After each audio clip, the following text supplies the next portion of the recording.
नमस्कार मित्रों, स्वागत है आपका हमारे YouTube चैनल जीएस मस्ती विद विनय सर के साथ। आइए जुड़ते हैं कुछ महत्वपूर्ण प्रश्नों से जो वन लाइनर टाइप से होंगे और आपकी क्योंकि पीसीएस जैसी परीक्षाओं में भी यहाँ से क्वेश्चन पूछे गए हैं, यहाँ से पूछे जाने की संभावना है। ज़्यादा से ज़्यादा इन्हें वन लाइनर में जो है कन्वर्ट किया गया है। तो हम लोग देखेंगे जीव विज्ञान के बारे में। देखते हैं जीव विज्ञान की उपशाखाएँ। अब कौन कौन सी हैं जीव विज्ञान की उपशाखाएँ?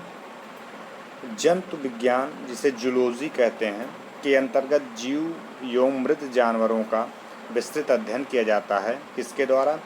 अरस्तु को जंतु विज्ञान तथा जीव विज्ञान का जनक माना जाता है। फादर ऑफ बायोलॉजी, जूलॉजी का पिता किसे कहा जाता है? अरस्तु को कहा जाता है। एरिस्टोटल जिसे बोलते हैं, किसे कहा जाता है? अरस्तु को कहा जाता है। देखिए, हम समझाएंगे, थोड़ा कम स्पीड से चलेंगे। जीव विज्ञान का फादर अरस्तु, ध्यान में रखिएगा। जेरेंटोलॉजी के अंतर्गत उन कारकों का अध्ययन किया जाता है जो मनुष्य के शरीर में बुढ़ापा या जीर्णता लाने के लिए उत्तरदायी है। जेरेंटोलॉजी का जिक्र किया जाएगा तो मनुष्य के शरीर में बुढ़ापा जीर्णता लाने के लिए जो उत्तरदायी चीज़ें होती हैं उनका जो अध्ययन किया जाता है उसे जेरेंटोलॉजी कहते हैं। अब देखते हैं पेडोलॉजी क्या होता है। पेडोलॉजी यहाँ एक होता है, पेडागोगी होता है, तो गोगी का मतलब अध्ययन शिक्षा से होगा। तो यहाँ पे पेडोलॉजी है के अंतर्गत मृदा का निर्माण या मृदा का अध्ययन, प्रकार इत्यादि का जो अध्ययन किया जाता है वो पेडोलॉजी के अंतर्गत किया जाता है। मृदा एक भौतिक घटक है जिसके माध्यम से हरे पौधे कच्चे पदार्थ के रूप में जल एवं खनिज पदार्थ मिनरल प्राप्त करते हैं। हाइड्रोपोनिक्स क्या होता है? एक ऐसी प्रक्रिया है जिसमें खनिज तत्वों के विलयन के प्रयोग द्वारा जल में पौधों को उगाया जाता है। यह पौधों के उगाने की ऐसी विधि है जिसमें भूमि अर्थात मृदा की आवश्यकता नहीं होती है। हाइग्रोपोनिक बहुत बार पूछा जाता है। लिथोट्रिप्स क्या होता है? एक चिकित्सीय प्रक्रिया है जिसमें प्रघाती तरंगों की सहायता से गुर्दे, पित्ताशय, मूत्राशय की थैली आदि में स्थित पथरी को तोड़कर मरीज का इलाज किया जाता है। जैसे पथरी वगैरह से बहुत सारे लोग प्रेजेंट टाइम में पीड़ित हो रही हैं, हो सके यहाँ से यहाँ क्वेश्चन पूछ ले। लिथोट्रिप्सी क्या होता है? लिथोट्रिप्सी एक जो है चिकित्सकीय प्रक्रिया है, इसमें गुर्दा, पित्ताशय, मूत्राशय थैली आदि में स्थित पथरी को तोड़कर मरीज का इलाज किया जाता है। इसकी उपशाखाएँ कौन कौन सी? संबंधित अध्ययन क्षेत्र, जैसे एग्रोस्टोलॉजी होगा, घास से संबंधित अध्ययन किया जाएगा। बायोमेट्री होगा, गणित एवं सांख्यिकी की तकनीकों व जीव विज्ञान का अध्ययन किया जाएगा।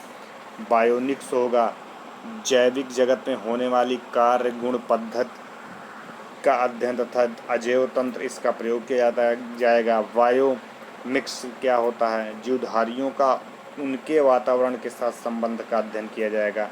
कान्कोलॉजी मोलस्का के खोल होते हैं, सेल्स होते हैं, का अध्ययन किया जाता है। कान्कोलॉजी के अंतर्गत एक होता है आपका फ्लोरिकल्चर। क्या होता है? सजावट के लिए काम आने वाले पुष्पों का अध्ययन होगा। फ्लोरिकल्चर का अध्ययन कहाँ पे किया जाएगा? तो फूलों के अध्ययन से। जेनेटिक्स क्या होता है? जीवधारुओं में आनुवंशिक लक्षणों तथा उनकी वंशागत का जो अध्ययन किया जाता है उसे जेनेटिक्स कहते हैं। ये भी बहुत बार पूछा जाता है।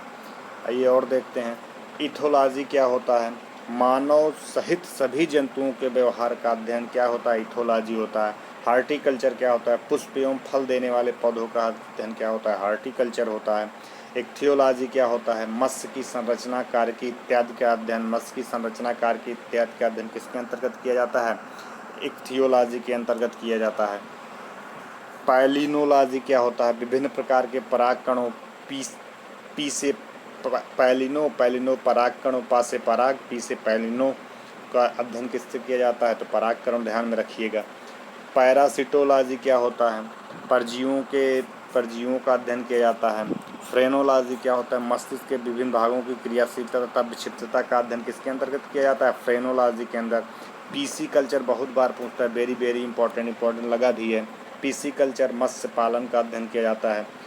माइकोलॉजी के अंतर्गत मोलस्का का अध्ययन किया जाता है। ओलेरी कल्चर के अंतर्गत सब्जी के लिए काम आने वाले पौधों के उत्पादन का अध्ययन किया जाता है। ऑन्कोलॉजी के अंतर्गत कैंसर से संबंधित भी इम्पोर्टेंट है, कैंसर से संबंधित ऑन्कोलॉजी होगा। टेरेटोलॉजी के अंतर्गत किसका अध्ययन किया जाता है? शारीरिक विकास में आने वाली असमानताओं का अध्ययन टेरेटोलॉजी के अंतर्गत किया जाता है। ऑस्टियोलॉजी क्या होता है? अस्थियों का अध्ययन, अर्थ से अस्थियाँ, आ से ऑस्टियो, ये भी संबंध लगा लीजिएगा।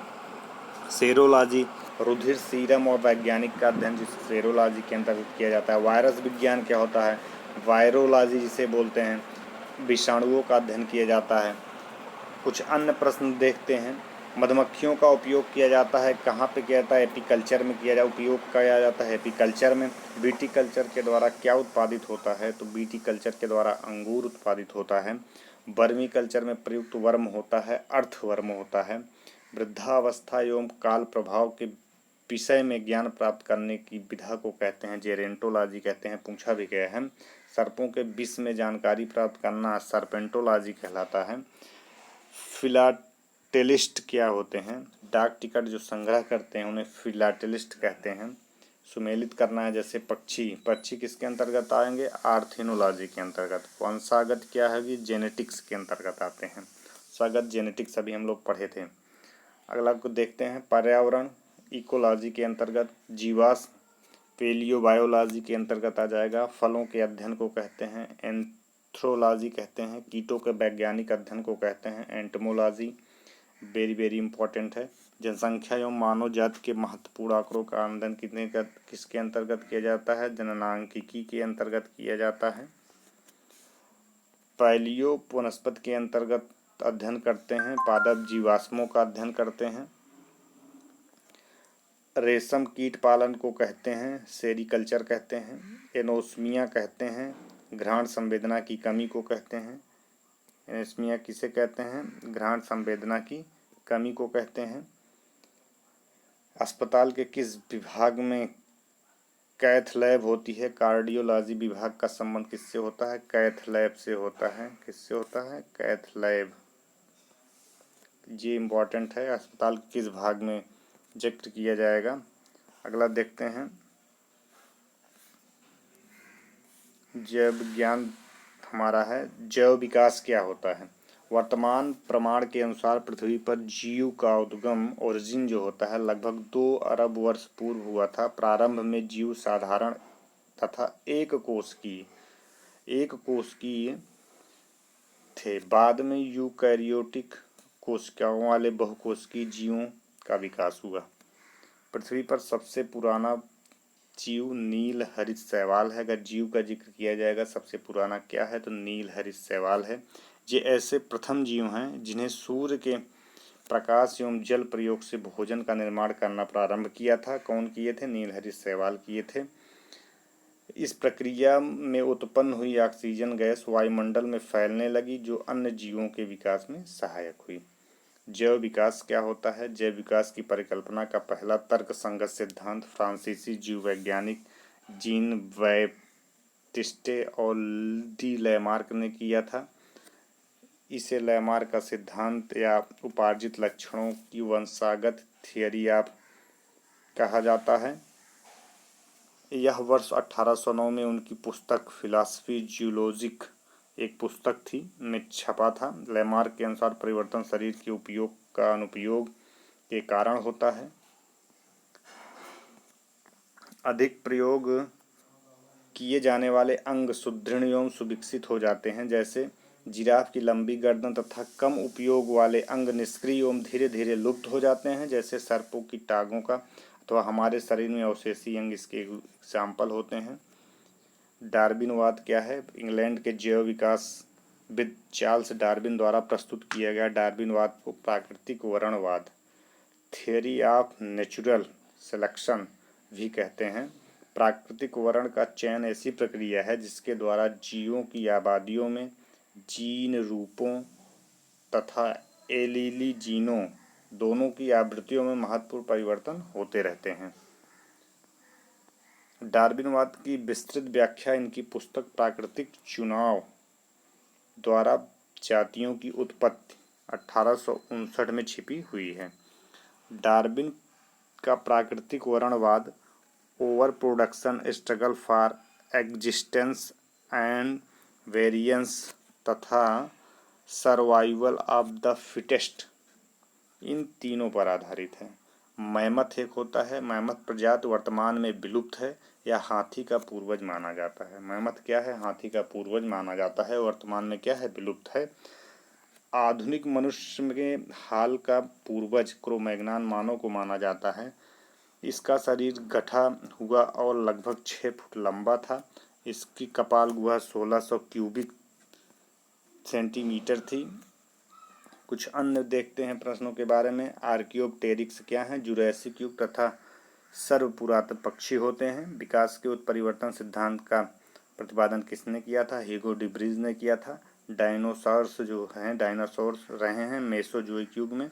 जीव में अत्यधिक विविधता का कारण क्या होता है? अनुकूलन होता है। वर्गीकी के बारे में थोड़ा देखते हैं क्या है। जीव वैज्ञानिकों के अनुसार जीव जगत में सबसे अधिक संख्या कीटों, इन्हें बोलते हैं इंसेक्ट्स की है। आर्थ्रोपोडस संघ के अंतर्गत आते हैं। जो कीड़े आते हैं हमारे आर्थ्रोपोडस संघ के अंतर्गत आते हैं। अमीबा एक कोशिकीय प्रोटोजोआ है। अगर अमीबा के बारे में जिक्र किया जाए कि अमीबा कैसा है, तो एक कोशिकीय प्रोटोजोआ है। सभी एक कोशिकीय जीव अलैंगिक विधि द्वारा जनन क्रिया करते हैं। अगर एक कोशिकीय जीव के बारे में पूछा जाए कैसी क्रिया करते हैं, तो ये एक अलैंगिक विधि द्वारा जनन क्रिया करते हैं। अमीबा में प्रायः द्विखंडन विधि द्वारा जनन होता है। अगर अमीबा के बारे में पूछे कैसा खंडन होता है, अमीबा के द्वारा द्विखंडन विधि द्वारा होता है, जो कि एक प्रकार का अलैंगिक विधि है। समतापी क्या होता है? अर्थात तो गर्म रुधिर वाले, जिसे बोलते हैं वार्म ब्लडेड, ये जंतु होते हैं जिनके शरीर का ताप वातावरण के ताप से प्रभावित न होकर सदैव एक सा रहता है, जैसे पक्षी तथा स्तनधारी होते हैं। असमतापी वे जंतु होते हैं जिनके शरीर का ताप वातावरण के ताप के अनुसार घटता बढ़ता रहता है, उसे असमतापी कहते हैं। जैसे मत्स्य हो जाएगा, उभयचर हो जाएंगे, सरीसृप हो जाएंगे। तो हो सके एग्जाम्पल के अंतर्गत पूछ ले कि समतापी के अंतर्गत कौन कौन आता है या असमतापी के अंतर्गत कौन कौन आता है। तो असमतापी के अंतर्गत मत्स्य, उभयचर, सरीसृप आते हैं। समतापी के अंतर्गत जैसे पक्षी आ जाएंगे, स्तनधारी आ जाएंगे। कुछ समुद्री जीवों के नाम मछलियों के नाम से मिलते जुलते हैं। मतलब कुछ समुद्री जीव हैं, समुद्री जंतुओं के नाम हैं जो मछलियों के नाम से मिलते जुलते हैं, परंतु ये मछलियां नहीं होते हैं। ये मिलान करने को आ जाता है पूंछता है। जैसे जेली फिश हो गया, स्टार फिश हो गया, सिल्वर हो गया, सिल्वर फिश जिसे बोलते हैं, कैटल फिश हो गया, हेग फिश हो गया, रेजर फिश हो गया, क्रे फिश हो गया, इत्यादि हैं, लेकिन ये मछलियां नहीं हैं। अगला देखते हैं डॉल्फिन क्या है। एक जलीय जंतु है जिससे स्तनी वर्ग अर्थात मैमेलियों के गण सिटेशिया में रखा गया है। यह एक अत्यंत ही बुद्धिमान जंतु है। इसका शरीर धारा रेखित होता है तथा इनके मादा में चूचूक उपस्थित होते हैं। गंगा नदी में पाई जाने वाली डॉल्फिन को राष्ट्रीय जलीय जीव घोषित किया गया है। सील के बारे में देखते हैं। सील का या फोका के नाम से जाना जाता है, एक स्तनपायी है जंतु है जो गण कार्निवोरा के अंतर्गत आता है। यह एक जलीय किसके अंतर्गत आता है? कार्निवोरा के अंतर्गत आता है। यह एक जलीय चुस्त एवं शक्तिशाली स्तनधारी जंतु है जो कि मांसाहारी होता है। शिकार करने के लिए इनमें नुकीले कैनाइन दांत पाए जाते हैं तथा तैरने के लिए इनमें चुचूक या फ्लिपर्स उपस्थित होते हैं। मित्रों, यह कुछ महत्वपूर्ण तथ्य थे। यदि यह वीडियो अच्छा लगा हो इसे शेयर और सब्सक्राइब करिए। हम मिलते हैं इसी के आगे पुनः दूसरे वीडियो में। तब तक के लिए धन्यवाद मित्रों।